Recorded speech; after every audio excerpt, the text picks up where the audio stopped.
हाय बच्चों, मैं राहुल सर आपके अपने YouTube चैनल पब्लिक क्विज में स्वागत करता हूँ। आशा करता हूँ आप लोग अच्छे होंगे।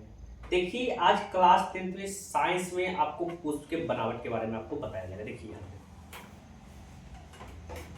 सबसे पहला लाइन पुष्प के बारे में आप लोग को याद रखना है बाबू कि पुष्प एक डंठल के द्वारा जुड़ा होता है। पुष्प एक डंठल के द्वारा जुड़ा होता है, जिसे देखिए ये आपका डंठल के द्वारा जुड़ा होता है, जिसे हम वृत्त कहते हैं।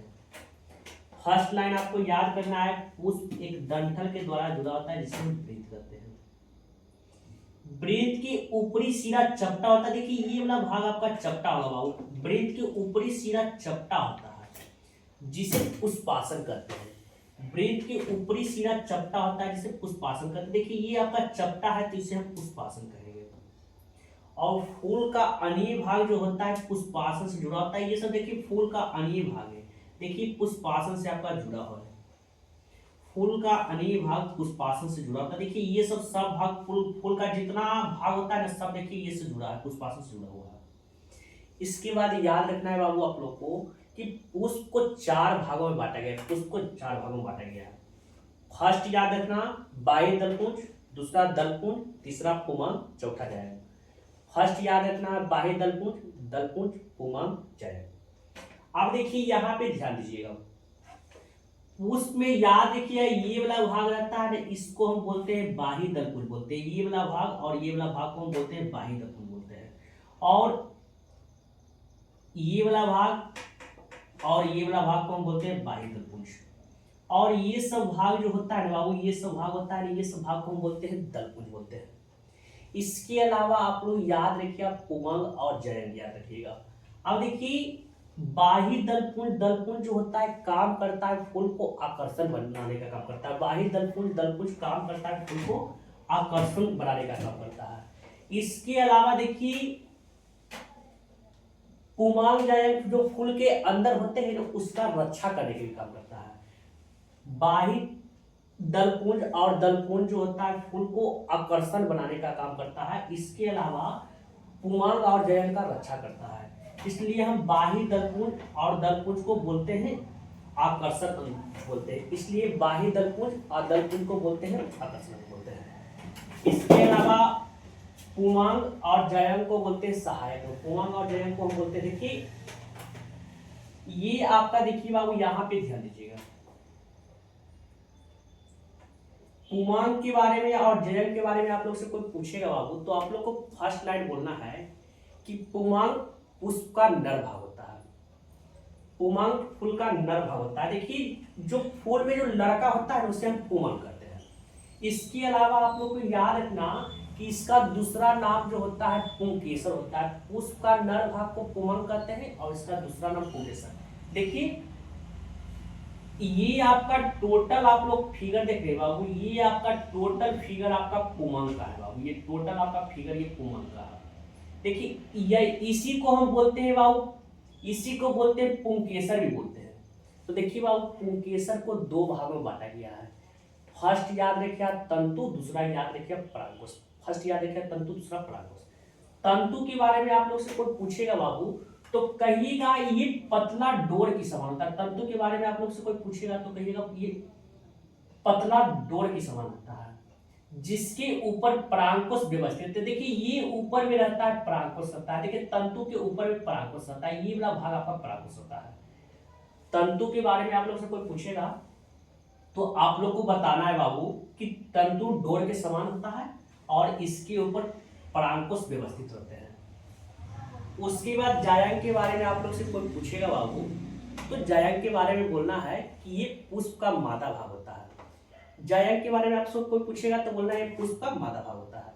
इसके अलावा बोलना इसका अन्य नाम स्त्री केसर होता है। देखिए ये आपका जो पुष्प में होता है ना बाबू, ये आपका जायंग होता है। ये पुष्प में जो होता है ये आपका जायंग होता है। देखिए ये वाला भाग आपका हो गया जायंग हो गया बाबू, टोटल आपका भाग हो गया जायंग हो गया। देखिए अब देखिए बाबू जायंग को जो होता है 3 भागों में बांटा गया है। पहला बांटा गया अंडाशय, दूसरा बांटा गया है वर्तिका, तीसरा बांटा गया वर्तिका। जायंग को बाबू 3 भागों में बांटा गया है। पहला अंडाशय, दूसरा वर्तिका, तीसरा वर्तिका। अंडाशय के बारे में आप लोग से कोई पूछेगा बाबू तो आप लोग बोलना है कि अंडाशय पुष्पासन के अंदर होता है। देखिए ये वाला भाग जो होता है जिसमें बीजांड अंडाशय लिखा हुआ है ना, ये वाला भाग आपका अंडाशय होता है फूल में। तो अंडाशय के बारे में आप लोग से कोई पूछेगा ना बाबू तो आप लोग को बोलना है कि पुष्पासन के अंदर अंडाशय व्यवस्थित होते हैं। वर्तिका के बारे में पूछेगा तो बोलना अंडाशय से पतले डोर निकलते हैं जिसे हम वर्तिका कहते हैं। देखिए इससे पतला डोर आपका निकला है बाबू, इससे हम वर्तिका कहते हैं। पूछेगा वर्तिका के बारे में तो बोलना है कि अंडाशय से पतला डोर निकलता है जिससे हम वर्तिका कहते हैं।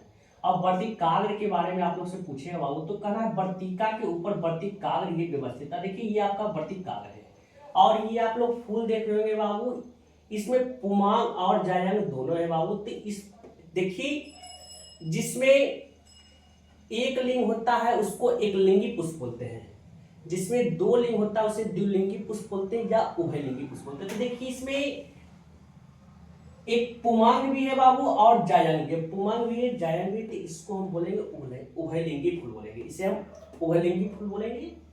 देखिए एक बार फिर से हम रिपीट करते हैं शुरू से, यहाँ पे आप लोग सुनिएगा।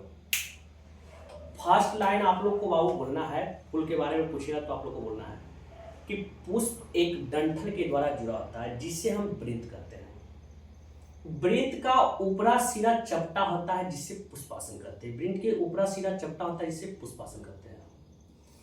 फूल के अनीय भाग पुष्पासन से जुड़ा होता है, फूल का अनीय भाग पुष्पासन से जुड़ा होता है।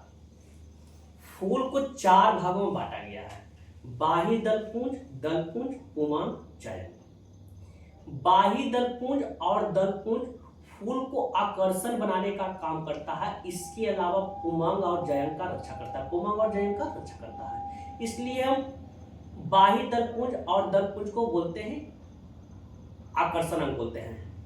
अब पुमांग जायंग जो होता है बाबू इसको हम सहायक अंग बोलते हैं, पुमांग जायंग को हम सहायक अंग बोलते हैं। इसके अलावा आप लोग को बाबू यहाँ पे बोलना है कि पुमांग पुष्प का नर भाग होता है, पुमांग पुष्प का नर भाग होता है, इसका अनीय नाम पुंकेसर, पुमांग को पुंकेसर भी कहा जाता है। और पुंकेसर को दो भागों में बांटा गया है, पहला तंतु, दूसरा प्राणकोश। तंतु के बारे में आप लोग से कोई पूछेगा बाबू तो आप लोग को बोलना है कि पतला डोर की समान रचना होता है और इसके ऊपर प्राणकोश व्यवस्थित होते हैं। इसके अलावा आप लोग जायंग के बारे में पूछेगा बाबू तो जायंग के बारे में आप लोग को बताना है ये पुष्प का मादा भाग होता है और जायंग को स्त्री केसर भी कहते हैं। इसको तीन भागों में बांटा गया है। फर्स्ट आप लोग को बोलना है बाबू अंडाशय, दूसरा वर्तिका, तीसरा वर्तिका। अंडाशय के बारे में आप लोग को बताना है बाबू कि पुष्पासन के अंदर व्यवस्थित होते हैं।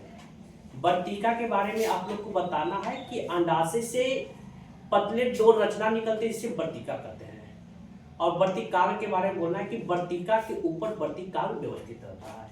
यही पुष्प के बारे में आप लोग को पुष्प के बारे में 5 नंबर का आपका प्रश्न पूछ सकता है बाबू, तो इसलिए बढ़िया से आप लोग क्लियर। अगर आप लोग को बाबू वीडियो अच्छी लगी हो तो लाइक और सब्सक्राइब चैनल को कर दीजिएगा।